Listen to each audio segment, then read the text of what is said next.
Zoya news plus Sialkot के bureau chief मियां शाहिद महबूब की report के मुताबिक लारी अड्डा के नज़दीक फातिमा जिन्ना पार्क में लड़कियों को छेड़ने से मना करने पर 16 अबाश लड़कों का सिक्योरिटी गार्ड्स पर हमला।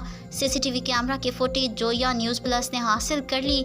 हमारे ब्यूरो चीफ की रिपोर्ट के मुताबिक गुज़िश्ता रोज़ 2 ख़वातीन ने ग्रेशन पार्क के सिक्योरिटी इंचार्ज को शिकायत की कि 3 लड़के ख़वातीन को तंग कर रहे हैं, जिस पर security incharge major Mohammad Asghar ने मना किया।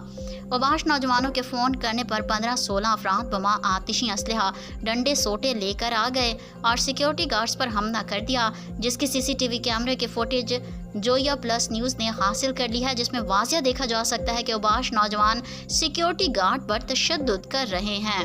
इंचार्ज सिक्योरिटी गार्ड ने इंसाफ के लिए मॉडल थाना कैंट में दरख्वास्त दायर कर दी है।